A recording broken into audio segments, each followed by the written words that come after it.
one last piece of advice is just dream a little bit bigger. Just a lot of people, I hear their goals and I'm like, is that really your big dream? And they're like, man, I just want an easy business. And I'm like, but it gets easier as you get bigger. Just dream a little bit bigger, want a little bit more for each and every person around you, and have this abundance mindset, and the world will do a crazy thing. It'll give if you give back. So all right, so I've got Tommy Mello here again for part 2 of this 2-part series. And of course, I've got Maria here with us as well, with our contractors running in the background of, hey, a garage door, Tommy. What do you think of that one, man? Beautiful. I did that on purpose. We built a new building. We've been in here, a year or so, and we've got a lot of the glass garage doors in our shop area, in our lounge where Maria is. And man, it's been pretty cool this time of year to be able to pull those things up and bring the outdoors in for sure. Yeah, I love garage doors, man. Anytime you could bring them in and get that open. That's why so many restaurants are putting garage doors in. Is it's affordable, but it really opens up that indoor-outdoor space. Absolutely, man. Well, look, for the listeners, if you have not listened to part 1, I encourage you to go back and get some context for the conversation. Tommy has done a tremendous job, not only growing his company over the years and scaling it to 700-ish employees, and probably adding some new every single day, as I can imagine. Tommy is also the host and creator of the Home Service Expert podcast, which is how I came across you. Tommy, I've been in the pest control industry for about 2.5 years. And so I've tried to reach out or find every connection I could in and outside of the pest control industry. And I remember one day I'd searched probably every pest control podcast that was out there and had them all saved. And then one day I said, there's got to be more, right? And so I think I searched home services podcast, and yours came up, and I looked at this content. I'm like, holy smokes, how have I never heard of Tommy Mello, right? And then as I started networking with a lot of other like-minded individuals around the country, I mentioned your name, and they're like, oh yeah, we've been listening to Tommy for years. Or like, you're right there in their library. And I'm like, why has no one told me about this? Why did I have to find this? So it is a testament that your SEO and your search marketing is working, because it was definitely one of the first one that's come up. And I'm on the website right now. It looks like goodness, you're sitting just under 300 episodes that you've put out. Not only is that amazing, when looking at the topics you've talked about and the guests you've had on, you've had some pretty high profile, incredible guests that I'm sure you're very fortunate to be able to include in your network. But to do a podcast and do it consistently, whereas it didn't just fizz out after a year. Tell us about that, man. how have you stayed focused and committed to this? Yeah, whenever I going out of town or anything, there's some podcasts that I'll do 3 in a week. But I got a really good guy. His name's Gianni. He helps me. He really, between Gianni and Hannah, I've got Jim involved. I got different people involved, but we're really putting a lot of time and energy into that. And it opens doors. I mean, it really does. People are looking out for A1. They're giving me advice all the time. And I think consistency and determination are 2 qualities that are overlooked. I've seen a lot of people do a podcast 6 months and it fizzles out. And what's crazy is the viewership goes up every month because they kind of binge. They go through and they'll listen to the last 10, or they'll find a great one that's right on pace with who they want to hear. I had Michael Gerber, I've had Mark Winters, I've had Gino Wickman, I've had Darius Livers was great. Al Levy was my number 1 mentor in home service, and he's been on several times. And everything these guys say are true. And when you keep hearing it consistently and you keep going through this, it's really helped the business. So I had a guy tell me, listen, I listened to 1 through 50. He goes, I got to 10 million. I listened through 50 to 150.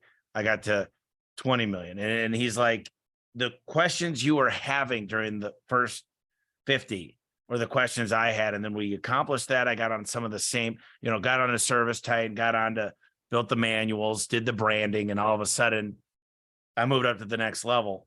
The one thing we don't really talk a lot about, I do on my podcast, but it's building people and it's understanding what's in it for them.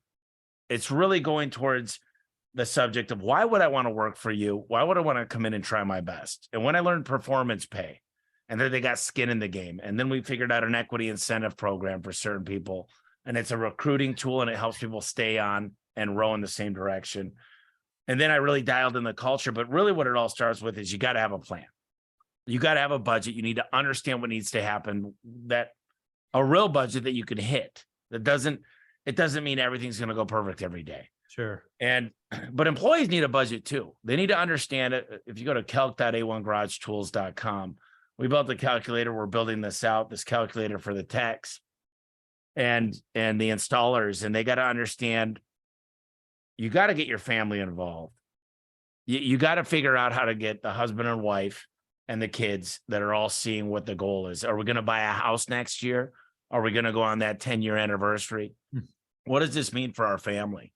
And when they got the support staff at home and they understand exactly what needs to be done today, this week, this month, this quarter, this year, and they truly have a plan, and it's up to us to help them. Listen, you talked about being able to hit $1 million this year in revenue. We're not on pace. And this is the second week we're not on pace. It's not 2 months in that it's an impossible recovery. Let's get you the prescription, which is the ride-alongs and the training you need to succeed, because I know if you win and you hit your goal, then I'm automatically hitting my goal.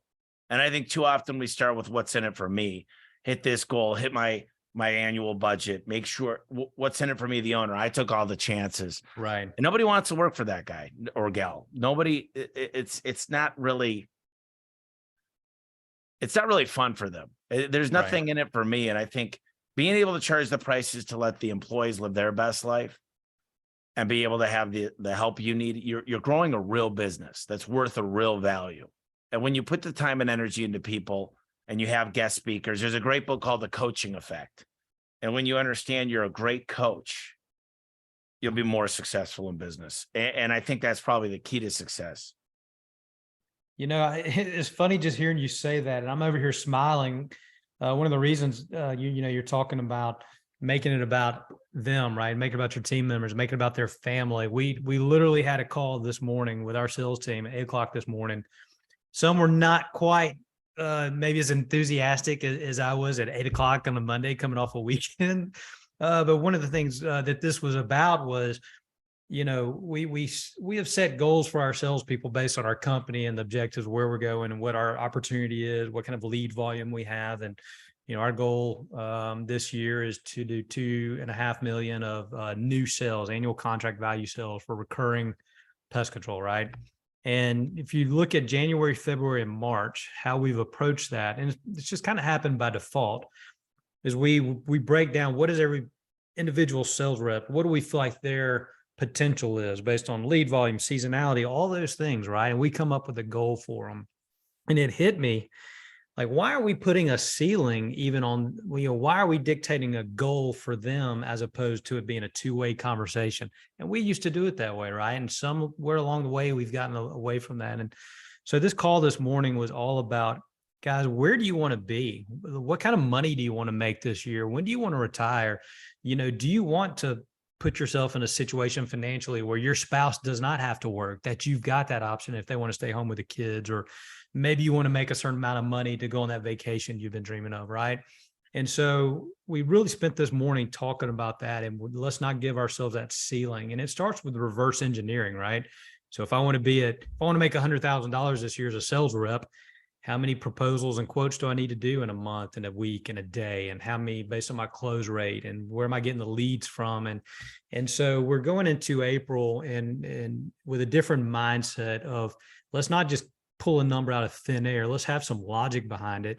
However, if another sales rep with another company can sell $1 million by himself in a year, what's to keep our guys from doing that, right? Once they see it has been done and can be done. And that's what I challenge our people with this morning. And, you know, we're putting a map together to where we're coming up with those goals together, right? And hopefully some stretch goals in there. But you hit the nail on the head about making it about them and where their situation is, right? Yeah, you know, the guy set a world record. I don't know what year it was. I'm going to sneeze. I knew that was coming. I didn't know what you were doing. Oh, We've got that on video, so we're gonna make sure that's like the opening, like 3 I'm gonna seconds. remix that. That's gonna be our content. oh, there we go. All right. I sneezed. Feeling I got it. blessed. So, the guy hit a 4-minute mile, and within 6 months, there was 40 other people that did it. So seeing is believing. Know it's possible. Don't have goals outside of your company. One of the things I found is, you look at a really successful team, and I always compare things to sports and military. The head coach, he focuses on the A players, the starting bench. And if you're able to pull those people up, seeing is believing in the infrastructure you're in. And so if you're able to raise the bar for the tops, a lot of coaches just focus in business on the bottom 20%. But in professional sports and even college sports, we focus on making the best better. Better your best is what we call it here. And it has a rubber band effect. It pulls everybody else up, knowing that it's possible. And the other thing I'd say is don't just go look at a house. If you really want the mindset to be you're going to buy a house in a year, I want you to find out where the house is located. I want you to start going to open houses. I want you to visualize it. I want you to have a vision board built around buying this house and know for you that it's possible. And then we need to work on your personal budget. And I'm not afraid to talk about these things. And we've got a dream manager program that helps these individuals figure out their dreams. And I want to double down on that and get them any help they need, because one of my superstar strengths is asking for help. I ask for help all the time. I find consultants, I read books, and I really want to tell my team and remind them every day that I ask for help. I'm the dumbest guy in the room. I'm lost all the time. I need help, but I'm the first one to go get the help. And if you guys have that mindset, you might say, don't take me out of the field for a week because I don't make as much to train as I make. But if I could show you that you'll make an extra 30 grand this year, if we just get these numbers and I show them the math, let's say just stretch a little further, just go work an extra day once a month, you'll hit your goals. But they got to know how to get there, because quite frankly, they didn't teach us this in middle school, high school, or college. They didn't teach us how to budget, what needs to be done in our current role to be able to hit that next level. And if they want that, and I could get them to believe in their dream, then they're going to hit their dream. And that's where we should be spending time, giving them the elevate mindset. And also when I approach my vendors and partnerships and everybody in the whole industry, home service altogether, I'm trying to elevate. It's an elevate mindset. That's the book. I talk about the 5 pillars and just the mindset of you could help other people along the way. I think sometimes business owners are greedy. They're like, we took all the risks. These people work for us. They'll never have skin in the game. But as you develop performance pay, and people can make 200 grand all day for me. There are a lot of guys that make 200 grand. And I don't mind that, because they're the elite of the elite of the elite. They're the best. They're the Michael Jordan, Scottie Pippen, and Dennis Rodman. They're the national team. They're going to win this, win everything there is, the NBA playoffs. They're going to win. And Phil Jackson spent a lot of time coaching these guys and making them play together well. And that's one thing we're building here. And it's hard when you get really big, you don't get that personal time, the personal relationships. So you've got to really feed into the other leaders in the company.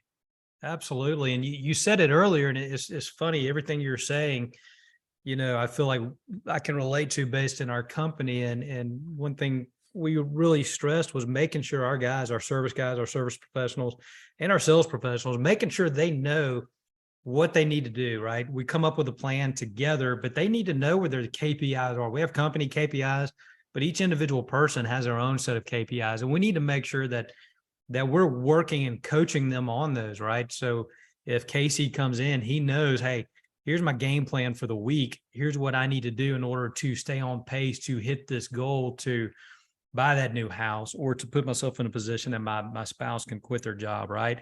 I think a lot of times we just assume people know, just because we have a bonus plan or a commission structure, or performance plan out there. If we're not reinforcing that every single day and coaching them on it, it's got to stay top of mind for them. And obviously there's the 1% of guys that are going to do it on their own, but what about the guys that just need that coaching, right? Scottie Pippen and Michael Jordan, they still had Phil Jackson, right? I mean, someone had to pull it all together. How have you? Jordan had 4 coaches, by the way. He always had 4 personal coaches. One was for his muscle and eating. I mean, he was constantly getting fed. The best do that. And it's up to us to help other people realize that the best are craving more. You know, there's this Jack Tesser was the CEO of Nexstar for a long time. And I got this one-on-one check-in. It's a weekly check-in. And the employees of the company, which I call my coworkers, had to report to their leader of the company, whatever department head. And the first thing he said is, who did you spend time this week? And what significant activities did you perform? What are your observations, insight, or ideas? On a scale from 1 to 10, let's go over your performance. And then what did you do well this week? What can you improve on next week? What's the most important decision you're facing? What's keeping you from making it? What help or direction do you need? What are the key activities and priorities for next week? What are your 4-year goals for the 100-day plan objectives? And then I went even further and put some key information in there, like the kids' names, the anniversary dates, how long they've been working here, their dog's name.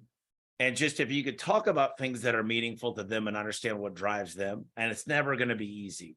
And this stuff takes time. And a lot of business owners are so busy working on the business or in the business. They're running calls, they're running parts to miscellaneous people. They're very good problem solvers and they're good firefighters.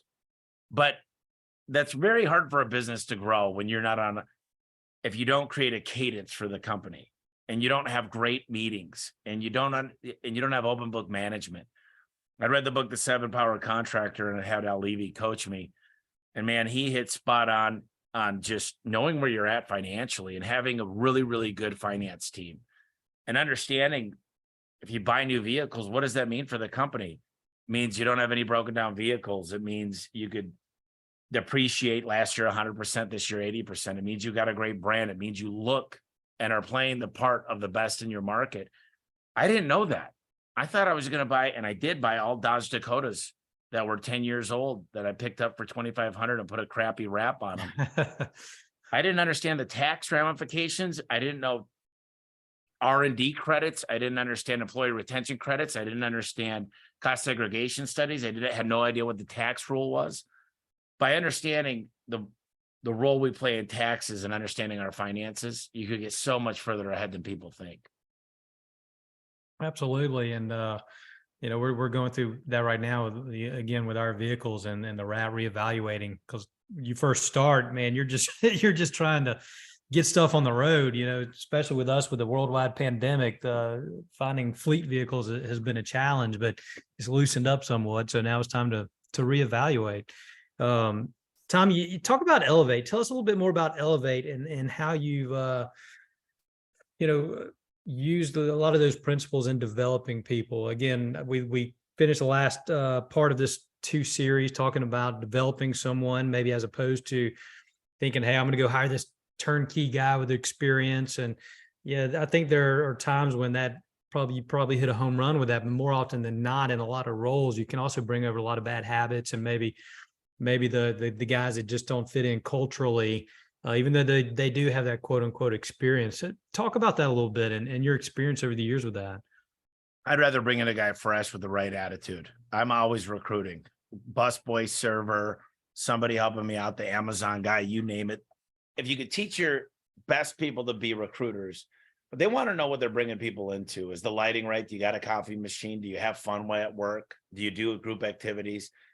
And if you could get them to share these things on social media, that A players attract A players, and misery also loves misery. And if you don't get motivated by the 5 people that are closest to you, you don't have a circle of friends. You live in a cage. So my goal is to move that cage and remove that cage. In the book, I went to Nashville, Tennessee, and focused 2 days whiteboarding with a team on the 5 pillars in their leadership, culture, marketing, recruiting, and systems.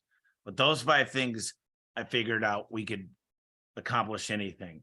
And one of the cool things that I had one of my VPs of the Western region write in there about how we came up with our scorecards and how much that changed what people did when they knew they were being watched. What gets measured gets managed. And so we came up with scorecards for every department, and we slowly modified those And as we modified the scorecards, we were selling service agreements. Now we have 23,000. We weren't using our finance tools. Now we have 22% of the company goes through these finance tools. And the marketing, reporting, the attribution models are getting so dialed in that we know what we need to work on. The numbers tell us where we should be spending our time. And it's an amazing thing. And it was easier when we were smaller, but it's still, I have a blast doing it. And it's really just about the elevate mindset. It's build a business where everybody wins. That's what it's about. Build a business where the employees get to win, your clients get to win, the vendors get to win, the industry wins. Everybody's winning because I go into a market. I went into Detroit years and years ago, and some of the companies there were really like, they hated me. One guy called me recently and he said, dude, you put everything on the table. You're very open. And now I have my internal clients, my employees are not leaving. Our tickets are better. We're making more profit than we ever did. Starbucks, when they opened up in every market, every coffee house made more money. Restaurants started charging more for coffee. And that's what I want to do with the garage door industry. I want to make sure that when I come into a market, it's not me against you. Let's win together. We're all allowed to pay bills and make a profit. You're allowed to pay yourself 6 figures as an owner and still have the company making 15, 20%. That's not allowed. And a lot of people, Rusty, they tell me, oh, I put all the money back into the company. Well, that works a couple of years maybe, but let's really look at the books. You're not making a profit. Right. And you're telling yourself that excuse every year that, oh yeah, I reinvested in the company. Well, what profit did you reinvest? Let's be clear on that. It was real profit into the growth of the company, because I don't think you were making money. You hit the nail. You hit the nail on the head, man. You mentioned bulking up this year, right? The growth, and I think that's so interesting for me personally. You know, that's what we've been doing the last 2 years. It has been reinvesting. Now I don't have to necessarily live out of this business, right? Because I have our other business. So I am able to reinvest that into growth and to try to scale as quickly as possible. What started off as like, hey, let's build a company that could replace my income if something ever happened to the other, right? And now you see the opportunity. And it's funny where you see the different iterations, and friends and mentors of mine where they go through these peaks and valleys of it's a growth year versus a profit year. And where have you had where do you feel like you get the self-awareness or the vision to know when is a good time to focus on that profitability versus that growth? And when is it a good happy medium? I think you got to know where you're going. You got to know the numbers you're looking for. You need to understand what happens this quarter, this month, quarter, year. And then, where's the outcome? There's a great book by John Warlow, Built to Sell, and understand this is a 5-year plan. If we go out and consolidate heavy for the next 2 years, then we need to maximize profitability. But you get the right people on board, Jim Collins, get the right people on the bus. You decide where you're going to go. Right now, we're in a transitional period, getting the right people on the bus. We're getting different reporting. We're getting lots of great things coming. And it takes time, but I'm not looking for, I just need progress. I need to make sure we're continuing to grow. And for me, I've got a 5-year plan. I mean, look, PE stays involved 3 to 5 years. They got to stay involved 3 years, no matter what. But at the same time, I'm not building a business that it evolves around me. I'm building a business that it'll pass the test of time. Sure. And I think that's important. Built to last is build a company that'll last, whether you're there or not. And I want this to be, I plan on being the CEO for the next 3 to 5 years. And there's a lot of opportunities, and I'll probably bring someone else in after that and train my counterpart.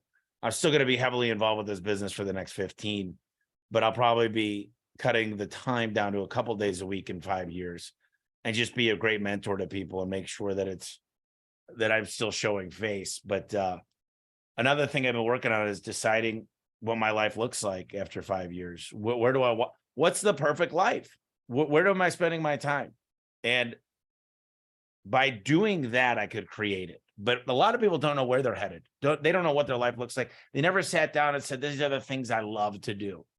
These are the days I want to really work hard. This is where I want to be location wise. And they don't really have a clear vision. They got a vision. I want to grow. I want to make more money. I want to spend time with family. Okay. What does that look like? Right. And who do you need? And what needs to happen tomorrow and next week and next month? I know it needs to, people have the ability to really underestimate what they could do in 5 years and overestimate what they could do in a year. And before you know it, a few years go by and you're like, if you didn't move substantially, then maybe business is not for you. I don't mean to be that guy to say that, but it's not for everybody. It's a lot of hard work. There's a lot of weekends, nights, and holidays that go into a successful business. And if you just think, man, I'm going to put an ad out there and I'm going to hire a guy and I'm going to make a lot of money. I mean, it is a lot of work, and you are going to sacrifice relationships, period.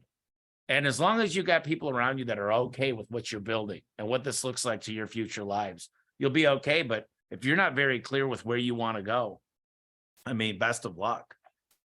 Absolutely. Absolutely. And it's having the plan and we call it, what does done look like, right? We talk about that with EOS all the time, like when we're choosing our rocks for the quarter, what does done look like specifically? Doesn't mean it doesn't change or alter, but we've got to have a direction to set sail in, right? And talking about, you hit a few things. I'm taking notes over here. And you talked earlier about, you reaching out to other people, people that you've gotten exposed to and that have helped you along the way. And, that's what I've done with this podcast. That's what you're doing for me, and very thankful for your time and for our listeners, specifically talking about pest control. Right. And so I don't believe you're in the pest control space. No, I'm sure you've networked with the industry, and Service Titan has acquired field routes over the years. So we're actually a field routes customer. And so I'm curious to see the integration of what that's going to open up between the two software platforms. But whether you're talking to somebody, a listener that's in pest control, or someone who's in a completely different industry, right? Talk about what's some advice you would give someone, whether they're just starting out, they've got 2 employees, or in our situation, we're just over 20 employees. Where would you go? You mentioned conferences before in some of your podcasts. Obviously, you're a big learner. I see all the books behind you. You're constantly taking stuff in to educate yourself.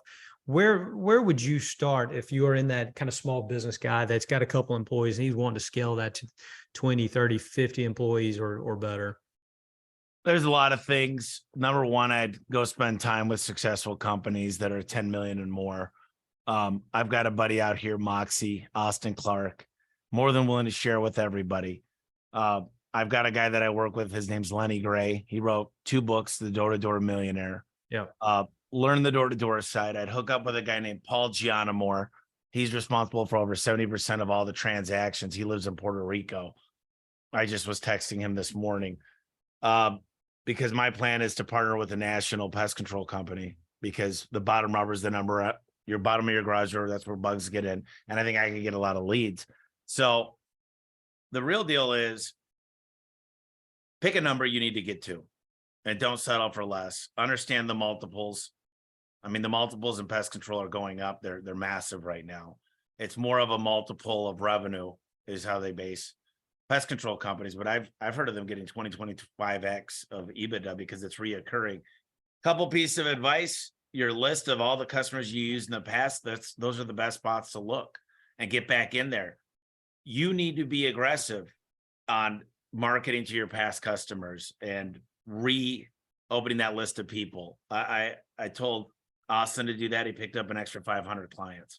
Another quick thing is that me and Austin have talked extensively about just don't go into pest control. Figure out how to get the termites. Talk about scorpion treatment in Arizona. Talk about, can you do anything with rats, and really take that job that's worth a lot to you every 2 weeks or a month or quarterly, however you decide to do it, and figure out a way to monetize. There's 3 ways to get customers. Get new customers is the hardest way. Sell more to your current customers or have them coming more frequently. So I'm a big fan of the other 2. Service agreements, which garage doors, they never heard of that. And then what other things would the customer be interested in wanting to purchase from me? And I focus a lot on those things. And I think pest control could do a much better job of that because, we don't touch that. We don't do that. We don't offer that. Right. Well, Right. how much more would it cost you? Very little to just put the offering out there. People want options because if you're not giving options, you're giving ultimatums. I like that. That's a writer downer, Maria. You got that one. If you're not giving options, you're giving ultimatums. Well, man, awesome. Wrapping up, where are you going to be around this year? Are you speaking at any conferences or hosting any conferences or some things coming up? If people want to follow you on social media, but if they want to go hear you speak and have an opportunity, what does this year look like for you? Yeah, I'm having a big event in November. It's called Freedom, and it's going to be for all home service companies. And I'm going to be getting that out there. I'll send you some stuff on that. I think I'm speaking at the huge event. I speak at a lot of events, but I'm trying to get down to one per quarter. And, the reason I speak is I try to share what I've learned so that people don't have to make the same mistakes. I'm very passionate. I get very excited. And I'm just focused on doing whatever I can to help other businesses because I know it comes back full circle and I get a lot of help from a lot of people. So it's my way of paying it forward. And if the book is elevateandwin.com, that's the best place to get it because I get 5 freebies out there and they're very, very thoughtful things that can help change your company. I'm not in this book selling business to make a profit. It helps get my camera guys and everybody else, allows them to make a sustainable salary. I actually lose money on my book. But it's a way to get my voice out there. So Elevate and Win. And then I wrote the Home Service Millionaire. And I had 12 co-authors in my first book. And it teaches the fundamentals of how to build a business, how to have a financial quick check, how to get your manuals in place. It talks, Ara Medesian is the CEO of ServiceTitan. He wrote a chapter. So picking the right CRM, all these things are so important. I mean, I think with AI coming out today, some of the stuff we're working on is just crazy. But yeah, I'm here to help. I'm always helping as many businesses as I can. And that's the plan. I love pest control. I think it's a great industry. I don't know near enough about it, but I understand how to make the phone ring and how to get really great clients. Well, that makes 2 of us, Tom. That makes 2 of us. Like I told you beforehand, when I told every, friends and family, I was starting a pest control company 2.5 years ago. They're like, what in the world do you know about bugs? Right. What do you know about killing bugs? I'm like, well, not much other than what I'm studying right now to get my license. And, we can learn the technical side and we certainly can bring on experts on our teams that can, that have that technical experience, but the sales and the marketing, right? I mean, it's about growth. It's about growing a customer base. And I'd say that's probably a little bit more challenging and, learning from others like you, who are paying it forward for others that have paid it forward for you, being a constant learner. These are all things that I've taken notes on and I can absolutely relate to. Man, I appreciate your time. I know you're busy, and want to encourage everybody to check out the podcast, Home Service Expert, Apple, I'm sure Spotify and some others. Tell me the website again for the book. Elevateandwin.com. Elevateandwin.com. So if Maria has not already gotten on Amazon and bought that or on the website, I'm sure she will as soon as we finish up here, man. But and thanks so much for spending some time with us. Appreciate you paying it forward and giving back, man. It means a lot. And I hope to see you. Sounds like maybe in November at the Freedom Conference. Yeah, you got to come to that.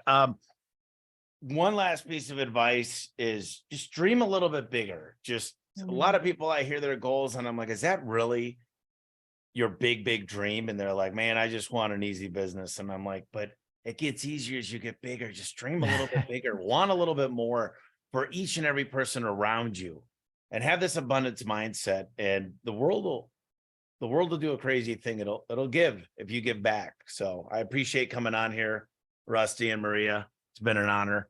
And if I could ever help, let's make sure we communicate and figure out how to work together in the future. Sounds good, Tommy. Thanks so much, buddy. We'll talk to you soon. All right. Thanks, guys.